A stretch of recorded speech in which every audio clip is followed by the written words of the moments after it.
Porque, como siempre, un placer tener aquí a Harley Mitchell Morán. Él es abogado, ecologista, defensor del medio ambiente, exsecretario de la ANAM. Y yo creo que si a uno le da pena, le da tristeza lo que está pasando en Camino de Cruces, para ti que has sido un defensor del ambiente debe ser doblemente doloroso, ¿no? Independientemente del dolor, Fernando, y agradeciéndote la invitación a estar aquí, este dolor y este sentimiento humano en su momento fue regulado.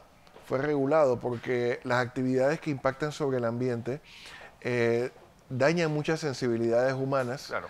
pero en otro aspecto se ven como necesarias.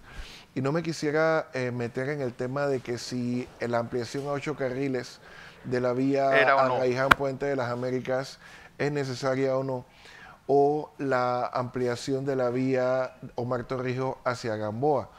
Eh, Sin embargo, nos preguntamos si la necesidad de hacer este tipo de obras responde a una planificación, que es lo que sí se necesita en este país.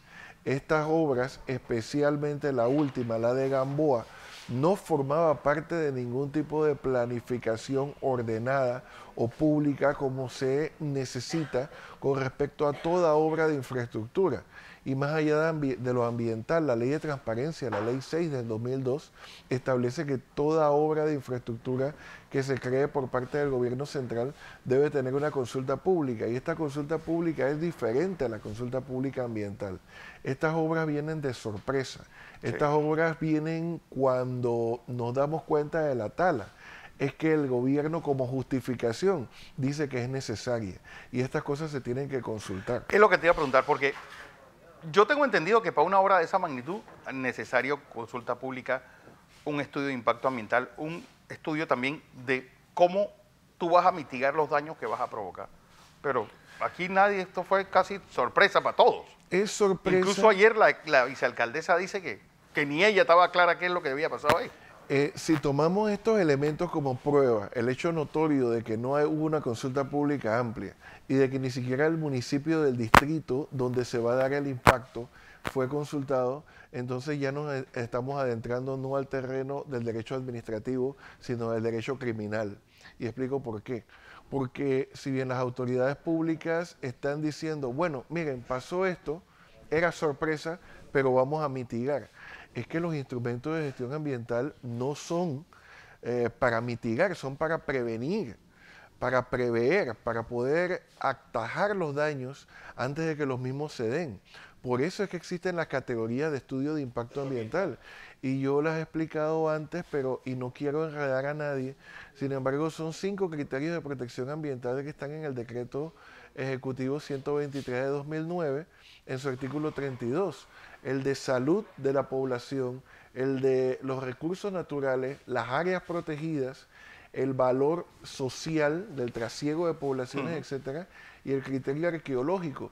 Todos ellos están divididos en varios factores. Porque aquí incluso estamos hablando de un daño a un patrimonio también cultural, no Exacto. solamente un patrimonio ecológico, un patrimonio cultural que era el Camino de Cruces, también se vio afectado. En efecto, son los 5 criterios de protección ambiental y estos criterios sirven para categorizar el estudio de impacto ambiental. Estamos hablando de estudios de impacto ambiental categoría 3 y la categoría no es un tema caprichoso, es para hacer un análisis más profundo, para hacer una consulta más amplia y más plural, pero esto se ha evadido manipulando la categoría, esto ya parece modus operandi, de la misma manera que se manipula para el Parque Coiba en cuanto a lo que hablamos hace algunos meses de la pista de aterrizaje que se planea hacer ahí en contra de lo que dice UNESCO. Otra de las cosas que el presidente dijo, bueno, es que no se preocupen porque por cada árbol que tumbaron van a sembrar 10, pero ¿dónde diablos siembran esos árboles? Que todo el mundo dice que siembra y siembra y siembra y no se ven. No los vemos. Miren, el ministro normalmente habla de compensación, lo que no necesariamente es reforestación. En este último día han hablado de reforestación, pero lo que estamos hablando es de áreas protegidas y áreas de amortiguamiento de áreas protegidas que requieren es una restauración ecológica. En un momento se les escuchó decir a las autoridades que el proceso de reforestación es de 5 años. Eso es falso. Estos árboles deben ser cuidados y debe ser restaurado el hábitat. Aquí estamos hablando de cuerpos de agua.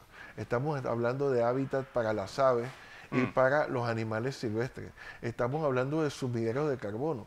Mira, Fernando, hablas de que uno está triste, acongojado, pero esto se convierte también en una molestia bastante fuerte, porque también en este gobierno se habló de que el convenio de París sobre cambio climático, que establece que todos los países deben hacer el mayor esfuerzo posible para mitigar las concentraciones de gases de efecto invernadero, y según el municipio, que sí lo ha medido, en el Distrito Capital estamos en la capital de Latinoamérica más contaminante.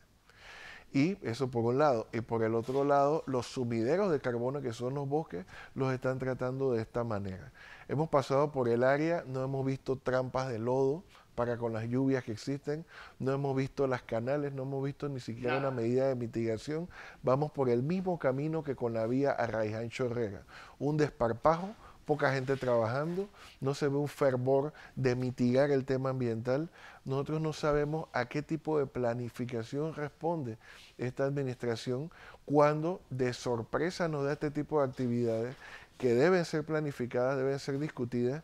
Y un elemento más, en el comunicado que salió ayer en las vías de internet sobre la justificación de estas obras, se trata de escudar la misma en que la ampliación del Canal de Panamá también fue de alguna manera impactante, pero la ampliación del Canal de Panamá se dio con un método de consulta que incluso precedió por años al inicio de la obra misma. No solamente eso, sino que el inventario de animales, la forma como fueron capturándolos para liberarlos en otro sitio, fue ejemplar. Estos son unos anormales que han llegado talando. Bueno, el caso de los ocelotes es solamente un ejemplo de la clase de salvajes que estaban llevando a cabo esta operación. No, y es un tema que hasta desde el punto de vista económico, porque el Ministerio de Ambiente invierte dinero en terceros o en organismos para supuestamente la conservación de los grandes felinos y la conservación de la biodiversidad.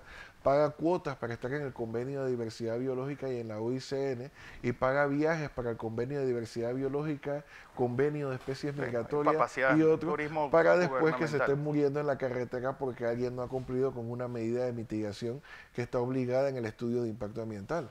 Pero eso es que ese estudio existe. El estudio no tengo duda que existe. No tengo duda que ha existido un proceso. Ese no es el problema. Claro. El problema es la visión y la planificación. Existe un enamoramiento excesivo con los instrumentos de gestión ambiental. Estos instrumentos tienen que responder a una visión que a su vez debe seguir cierta sabiduría de los gobernantes. Nosotros no hemos visto esta ampliación de carretera en un área protegida. Y mira cómo las sensibilidades del público han cambiado, Fernando, incluso la de los ecologistas. Recordarás que hace una década, o menos de una década, por un proyecto inmobiliario pequeño, cerca del área de Camino de Cruces, casi matan a... Bueno. Sí, casi se viene una administración abajo, pero ahora se ha talado parte de Camino de Cruces. Incluso a esta administración le tocó delimitar finalmente el área, para después ellos mismos pasarle por encima con una carretera. Bueno, eso es, haz lo que yo digo y no lo que yo hago. Harley Mitchell Morán, como siempre un placer tenerte acá.